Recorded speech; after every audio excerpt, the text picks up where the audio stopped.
iPhone 12 Pro is definitely one of the coolest iPhones Apple made. One of the oldest iPhones still fully supported and offers a surprisingly strong experience using it today. We are review a 6-year-older iPhone in 2026. Yes, the iPhone.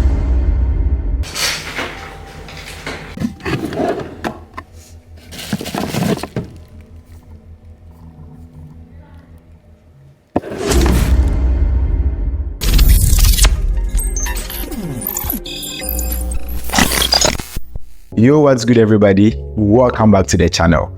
I know it's been a minute. I've seen the comments and I've seen the DMs as well. A lot of you have been asking me where I've been, and trust me, I've got you. The good news is we are back now and we are doing this properly.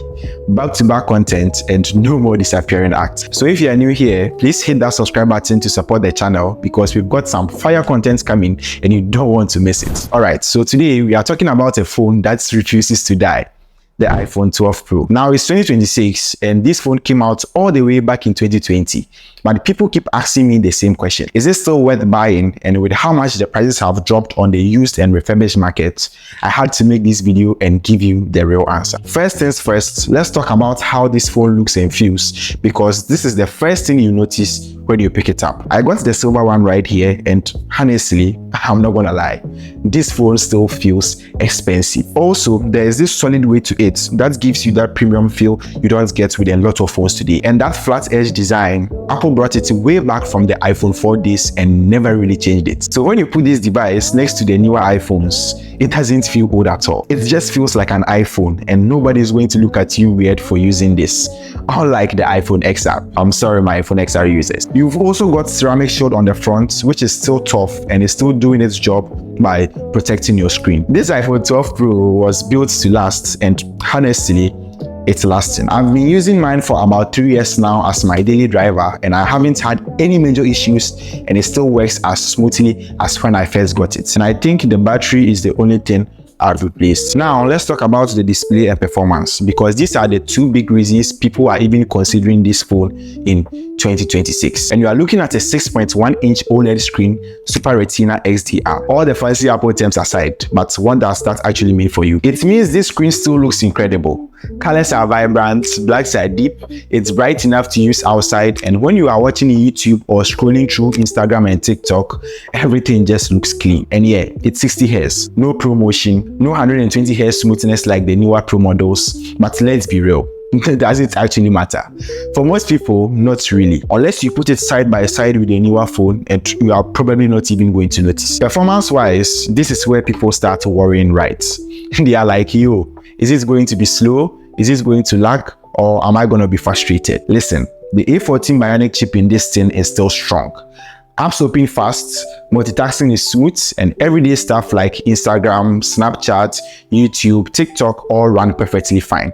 Even light gaming isn't a problem, and Apple is still pushing iOS updates to this phone, so you are not buying something that's about to be outdated tomorrow. Now let's talk cameras, because this is one of the biggest reasons to buy this phone. You've got a triple camera setup, wide, ultra wide, and telephoto. And honestly, I'm not gonna lie, these cameras are still really good, especially for content creation. Photos come out sharp, colors look natural but still vibrant, and the dynamic range is solid. Night mode still holds up, low light shots doesn't look like a blurry mess, and that LiDAR scanner actually makes a difference. It helps a lot with portrait shots and focusing in low light, which is something many cheaper phones still struggle with. If you are creating content for Instagram, TikTok, or YouTube, this phone is more than capable. Video quality is clean, stabilization is smooth, and unless you are a professional photographer zooming in on every single pixel, you are going to be very happy with what this phone produces. I've seen full videos shot on this device and they still look great. Now, battery life.